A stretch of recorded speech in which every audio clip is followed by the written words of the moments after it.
किसी ने सोचा भी नहीं था कि रमेश एक लोहे के डिब्बे से अपना घर बना लेगा। आइए देखते हैं रमेश और उसकी पत्नी शीला ने कैसे कैसे पैसे बचाकर एक लोहे के डिब्बे से अपना घर बनाया।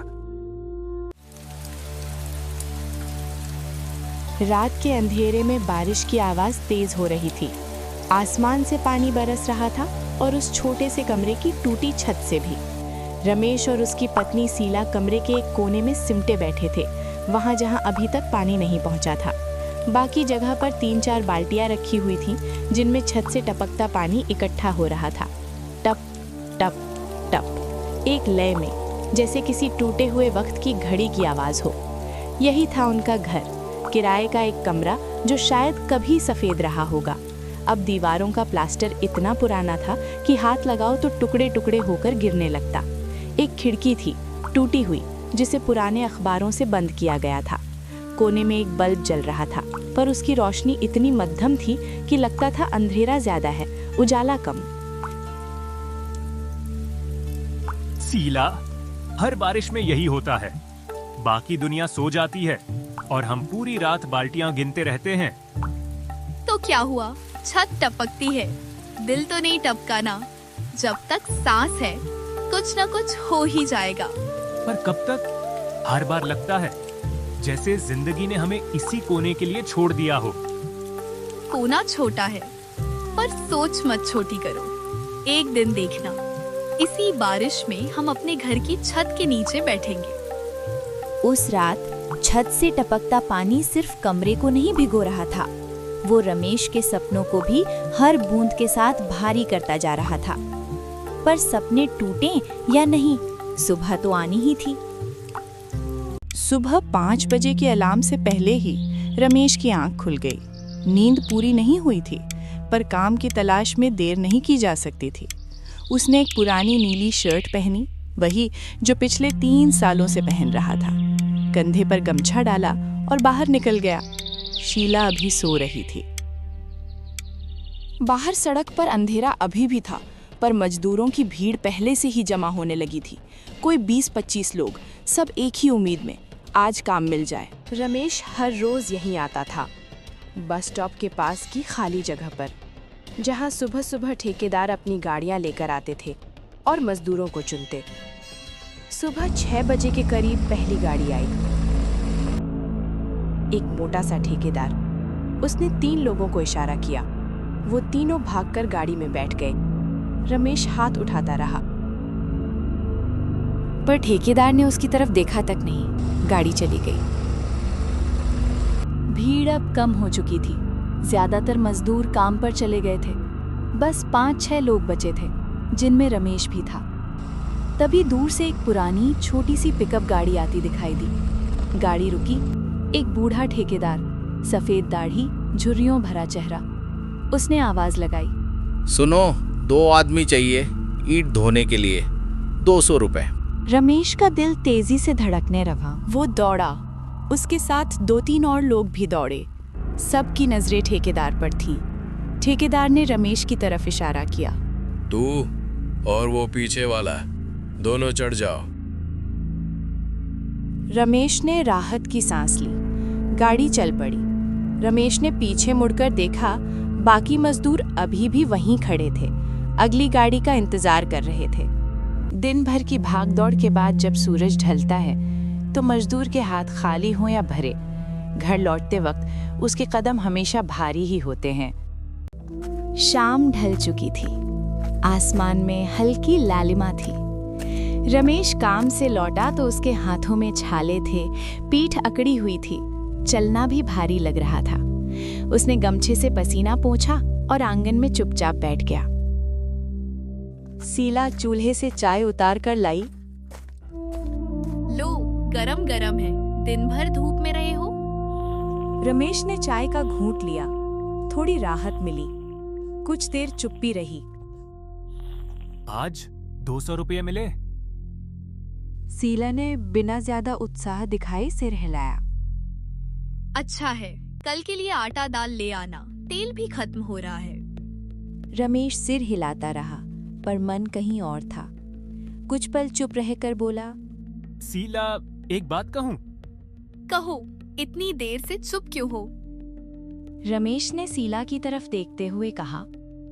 मैं सोच रहा हूं, अगर हर महीने थोड़ा थोड़ा बचा लिया करे, जो भी बचे 10 रुपये, 20 रुपये, ज्यादा नहीं। शीला ध्यान से सुनती रही। रमेश आगे बोला, तो एक दिन अपना घर बना पाएंगे, किराए का नहीं, अपना। क्या कहा? अपना घर? हाँ, शहर से बाहर कहीं। जमीन सस्ती होगी, 2 कमरे, 1 रसोई, छोटा सा आंगन और सबसे जरूरी छत ऐसी हो कि बारिश आए तो हमें कोने में ना भागना पड़े। शीला ने धीरे से उसकी तरफ देखकर कहा। रमेश, घर छोटा हो तो भी चलेगा, पर अगर अपना होगा ना तो आदमी को लगता है कि उसकी भी कहीं जगह है। रमेश ने उसकी तरफ देखा। शीला हल्की मुस्कान के साथ बोली, बनेगा, आज नहीं तो कल, पर बनेगा। हम मेहनत करने वाले लोग हैं, खाली हाथ नहीं हार मानते। रमेश की आंखों में थकान के बीच पहली बार सपने की चमक दिखी। सपने जब सिर्फ बातों में रहते हैं तो हवा बन जाते हैं, पर जिस दिन उन्हें आदत बना लिया जाए वो धीरे धीरे हकीकत की तरफ चलने लगते हैं। अगले दिन शाम को रमेश बाजार से एक छोटा सा लोहे का डिब्बा लेकर आया। पुराना, जंग लगा हुआ, पर मजबूत। 5 रुपए में मिला था।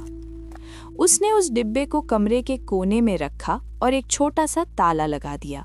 चाबी अपने गमछे में बांध ली। ये क्या है?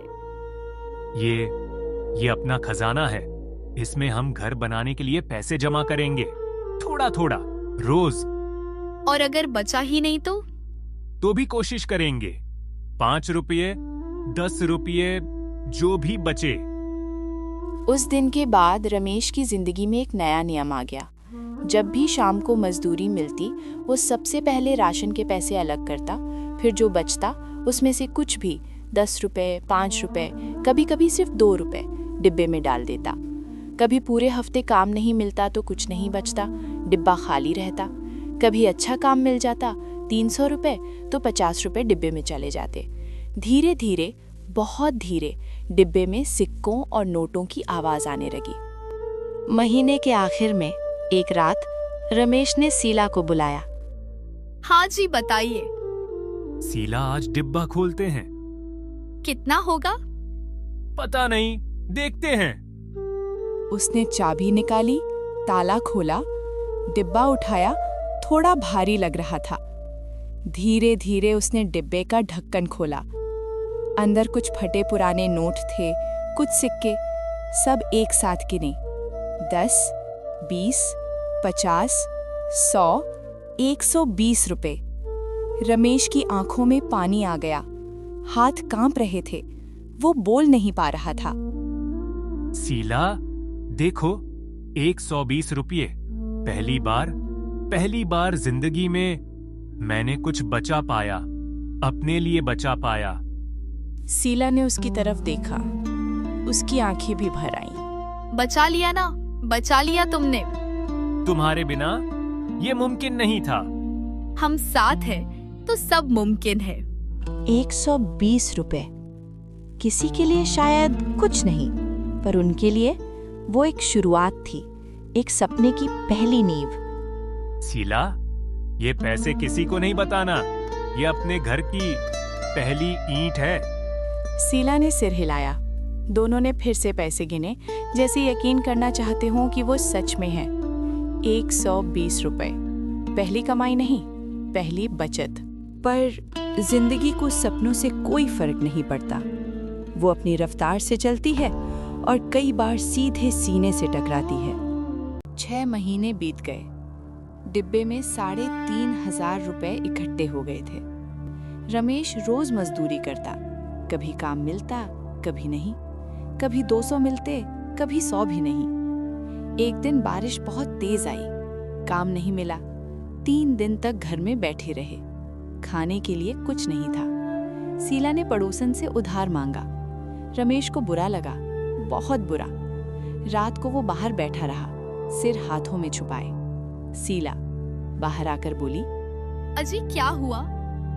रमेश गुस्से से बोला। क्या हुआ मतलब? तुम्हें पता है मुझे कैसा लगा जब तुमने उधार मांगा? मैं मर्द हूँ, मैं कमाता हूँ, फिर भी। तो क्या करते? भूखे रहते?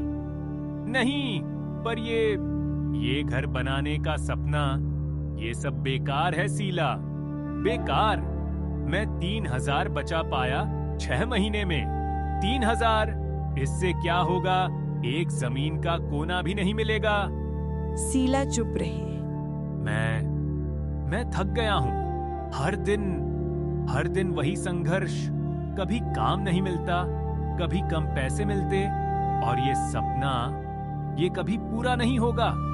शीला उसके पास बैठकर बोली। रमेश, मेरी तरफ देखो। रमेश ने शीला की तरफ देखा। सुनो, मुझे पता है मुश्किल है, बहुत मुश्किल है, पर अगर तुमने आज हार मान ली तो कल क्या बदलेगा? हम हमेशा इसी टूटी छत के नीचे रहेंगे, इसी किराए के कमरे में, और तुम हमेशा सोचते रहोगे, काश मैंने कोशिश जारी रखी होती। रमेश ने उसकी आंखों में देखा। उसमें कोई शिकायत नहीं थी, सिर्फ विश्वास था। मैं तुम्हारे साथ हूँ, चाहे सालों लग जाए, पर हार मत मानो। जब इंसान खुद से लड़ रहा होता है तभी दुनिया उसे आईना दिखाने आ जाती है, और कई बार वो आईना बहुत बेरहम होता है। कुछ दिनों बाद रमेश एक साइट पर काम कर रहा था। वहाँ एक और मजदूर था, मोहन। दोपहर की छुट्टी में दोनों साथ बैठे थे। अरे रमेश, सुना है तू पैसे बचा रहा है घर बनाने के लिए। तुम्हें कैसे पता? अरे भाई, सब जानते हैं, तेरी बीवी किसी से बोल रही थी। रमेश चुप रहा। पर यार, ये सब सोचना बंद कर। हम लोग मजदूर हैं, हमारा काम है रोज कमाओ, रोज खाओ। घर बनाना, ये सब अमीरों के सपने हैं, तेरे मेरे नहीं। क्यों नहीं? मैं भी इंसान हूँ, मेरा भी हक है। हक? देख भाई, मैं बुरा नहीं कह रहा, पर सच बोल रहा हूँ। तू साल भर में 10,000 भी बचा लेगा तो क्या होगा? जमीन लाखों में आती है, घर बनाने में और लाख। तू बूढ़ा हो जाएगा और तेरा सपना वहीं रह जाएगा। सपना। रमेश चुप रहा। मोहन की बात सीने में चुभ गई। वो कहते हैं ना, बातें सिर्फ दिल को नहीं चुभती, कभी कभी हालात बनकर सामने खड़ी हो जाती हैं। 1 साल बीत गया। रमेश के उस लोहे के डिब्बे में अब 8,000 रुपए जमा हो चुके थे। एक रात शीला को तेज बुखार आया। पहले दिन रमेश ने सोचा 2-4 दिन में उतर जाएगा, पर बुखार बढ़ता गया। शीला कमजोर होती गई, खाना नहीं खाया जा रहा था। तीसरे दिन रमेश उसे डॉक्टर के पास ले गया। डॉक्टर ने चेकअप किया, कुछ टेस्ट लिखे, दवाइयां लिखी। टाइफाइड है, दवाइयां चलेंगी, और ठीक से खाना खिलाओ, दूध, फल, पौष्टिक चीजें। बाहर काउंटर पर बिल आया 5,000 रुपए। टेस्ट, दवाइयां, फॉलोअप सब मिलाकर रमेश के पैरों तले जमीन खिसक गई। घर वापस आया। शीला बिस्तर पर लेटी थी, बुखार से बेहोश सी। रमेश ने वो डिब्बा निकाला कोने से, उसे हाथों में लिया। भारी लग रहा था, 8,000 का वजन। हाथ कांप रहे थे। अगर इन पैसों को निकाला तो फिर से शुरुआत, फिर से वही 3,000, 4,000, साल भर की मेहनत बर्बाद। उसने शीला की तरफ देखा। वो कराह रही थी, बुखार से तप रही थी। पर अगर नहीं निकाला तो? उसकी आंखों में आंसू आ गए।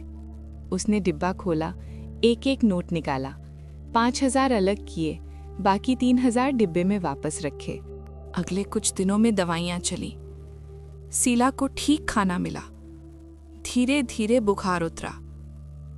1 हफ्ते में शीला ठीक हो गई, पर रमेश टूट गया था। एक रात, देर रात, शीला सो गई थी। रमेश घर के बाहर बैठा था, अकेला। आसमान में तारे थे, पर रमेश को कुछ दिख नहीं रहा था। 3,000, फिर से 3,000 पर आ गया। एक साल लगा था 8,000 बनाने में। अब फिर से शुरुआत। उसे मोहन की बात सही लगने लगी। शायद मोहन सही कह रहा था। शायद ये सपना मेरे जैसे आदमी के लिए नहीं था। शायद मुझे बस रोज कमाना और खाना चाहिए। ये घर बनाने का सपना, ये मेरे बस का नहीं। वो वहीं बैठा रहा घंटों तक, मन में पैसों की बात को लेकर। सुबह शीला की तबीयत बेहतर थी, वो उठ पाई। उसने देखा रमेश का वो डिब्बा कोने में पड़ा था। धूल जम गई थी उस पर, जैसे रमेश में उसे छुआ ही न हो। शीला समझ गई। रमेश बिस्तर पर बैठा था। शीला ने रमेश से पूछा, रमेश, ये क्या किया? कुछ नहीं, बस छोड़ दिया। छोड़ दिया मतलब? छोड़ो शीला, ये मेरे बस की बात नहीं। मैं लाख कोशिश करूं, कोई ना कोई मजबूरी आ जाती है, पैसे निकल जाते हैं, फिर शुरुआत, फिर मजबूरी। ये सपना, ये पूरा नहीं होगा। शीला का चेहरा सख्त हो गया। शीला फिर बोली, तो क्या हुआ? पैसे निकल गए तो फिर से भरेंगे ना? कैसे शीला, कैसे भरेंगे? कितनी बार भरेंगे? साल भर लगा था 8,000 बनाने में, अब फिर से 3,000। एक और साल लगेगा और फिर कोई और मजबूरी आएगी, फिर निकलेंगे। ये कभी खत्म नहीं होगा। शीला उसके सामने बैठकर बोली, रमेश, मेरी तरफ देखो। रमेश ने धीरे से सिर उठाया। सुनो, जिस दिन तुमने मुझसे शादी की थी, याद है? उस दिन तुम्हारे पास क्या था? रमेश चुप रहा। एक पुरानी शर्ट, जेब में 10 रुपये, बस। और मुझसे कहा था मैं तुम्हें खुश रखूंगा। उस वक्त कोई गारंटी नहीं थी, कोई पक्की नौकरी नहीं थी, फिर भी तुमने हिम्मत नहीं हारी थी। रमेश की आंखों में पानी आ गया। आज तुम्हारे पास 3,000 रुपये बचे हैं। 5,000 मेरे इलाज में लगे, पर तुमने मुझे बचा लिया। मैं ठीक हूँ, ये कुछ नहीं है क्या? और वो 3,000, वो अभी भी हैं। तुम फिर से शुरू कर सकते हो। पर शीला, कितनी बार शुरू करूंगा? जितनी बार जरूरत हो। मैं तुम्हारी बीवी हूँ, मैं तुम्हारे साथ हूँ, और मैं नहीं चाहती कि तुम हार मानो, क्योंकि अगर तुम हारे तो मैं भी हार जाऊंगी। हम दोनों हार जाएंगे, और फिर हमेशा इसी टूटी छत के नीचे रहेंगे। रमेश ने उसकी आंखों में देखा। उसमें कोई शिकायत नहीं थी, सिर्फ विश्वास था, सिर्फ उम्मीद थी। उठो, वो डिब्बा उठाओ, धूल झाड़ो, और फिर से शुरू करो। मैं साथ हूँ। तुम नहीं होती तो मैं कब का हार गया होता। पर मैं हूं ना, हम साथ हैं, और साथ में हम जरूर बनाएंगे अपना घर, धीरे धीरे पर बनाएंगे। दोनों वहीं बैठे रहे, हाथ थामे। एक टूटा हुआ सपना फिर से जुड़ रहा था। रमेश ने वो डिब्बा फिर से उठाया जो कोने में पड़ा था, कपड़े से धूल साफ की, ताला लगाया, चाबी गमछे में बांधी। एक बार फिर, बस एक बार फिर, इस बार नहीं रुकूंगा। उस दिन से रमेश का रूटीन बदल गया। पहले रविवार छुट्टी का दिन होता था, अब नहीं। रविवार को भी काम ढूंढने लगा। छोटे मोटे काम, किसी की दीवार की मरम्मत, किसी के घर का फर्श, कहीं पेंटिंग, कहीं सफाई, कुछ भी। 100 रुपये मिलें, 50 मिलें, 30 भी मिलें, कोई फर्क नहीं। शीला कभी कभी टोकती, रविवार को तो थोड़ा आराम कर लिया करो, शरीर टूट जाएगा। आराम तब करूंगा जब अपनी छत के नीचे सोऊंगा, अभी नहीं। महीने बीतते गए। कभी महीने में सिर्फ 200 बचते, कभी 500, कभी अच्छा काम मिलता तो 1000। पर हर रुपया, हर 1 रुपया डिब्बे में जाता। रमेश कभी कभी रात को डिब्बे को हिलाता, सिक्कों की आवाज सुनता, मुस्कुरा देता। बढ़ रहा है, धीरे धीरे पर बढ़ रहा है।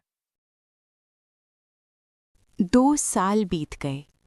2 साल की मेहनत, 2 साल का संघर्ष, 2 साल हर रोज सुबह 5 बजे उठना, हर रविवार काम पर जाना, हर रात थकान के बावजूद उम्मीद के साथ सोना। एक शाम रमेश ने शीला को बुलाया। आज आज डिब्बा खोलते हैं।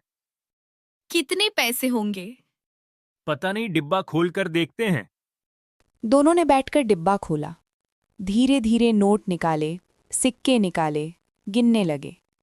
1,000, 3,000, 5,000, 10,000, 12,000, 15,000। शीला की आंखें भर आई। वो हंस भी रही थी और रो भी रही थी। अब जमीन देखनी शुरू करो। अपना घर बनाने का वक्त आ गया। रमेश ने भगवान को शुक्रिया कहा। बहुत बहुत शुक्रिया भगवान। सालों की मेहनत जब पहली बार जमीन को छूती है तो वो सिर्फ मिट्टी नहीं होती, वो आत्मसम्मान का पहला कदम होता है। अगले हफ्ते से रमेश ने जमीन देखनी शुरू कर दी। शहर के बाहर, गांव के किनारे, हर जगह। पहली जगह 30,000 मांग रहे थे। रमेश का दिल बैठ गया। दूसरी जगह 25,000, तीसरी जगह 22,000। हर जगह उसके बजट से बाहर। फिर एक दिन गांव के एकदम किनारे, सड़क से थोड़ा दूर, उसे एक छोटा सा प्लॉट दिखा। बहुत छोटा, सिर्फ 200 स्क्वायर फीट। सूखी मिट्टी, कुछ पत्थर, झाड़ियां कोने में। पर रमेश को अच्छा लगा। शांत जगह थी, दूर से गांव दिखता था। पास में एक बूढ़ा किसान खेत में काम कर रहा था।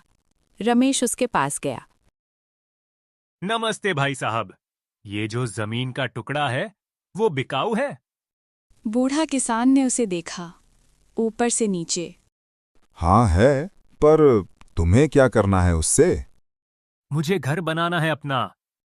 कितने पैसे दोगे? भाई साहब, मेरे पास 15,000 हैं, पूरी जिंदगी की जमा पूंजी। बस इतने में दे दो।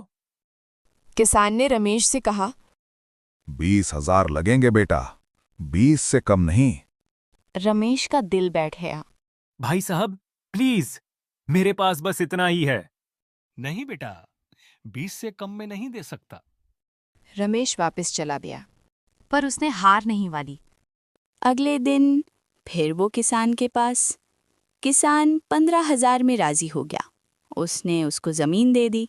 रमेश ने फिर पैसे जोड़ने स्टार्ट कर दिए और देखते ही देखते रमेश ने ईंट, सीमेंट, बदरपुर मंगा लिया। फिर कुछ ही महीनों में रमेश का घर बनकर तैयार हो गया। ये मेरा आंगन है। मैं किसी का किराएदार नहीं हूं, किसी को इजाजत नहीं लेनी। ये मेरा है। हाँ जी, ये हमारा आंगन है। अब धीरे धीरे सब आएगा। एक पलंग, एक अलमारी, कुछ बर्तन और एक दिन इस आंगन में एक आम का पेड़ लगाऊंगा। जब फल आएंगे तो पड़ोसियों को बांटूंगा। बस अब और सपने मत देखो। क्यों नहीं? अब तो मुझे पता है, सपने सच होते हैं। बस वक्त लगता है, मेहनत लगती है, हिम्मत लगती है, पर होते हैं। सपने धीरे बनते हैं, बहुत धीरे, पर जब बनते हैं तो पूरी जिंदगी बदल देते हैं।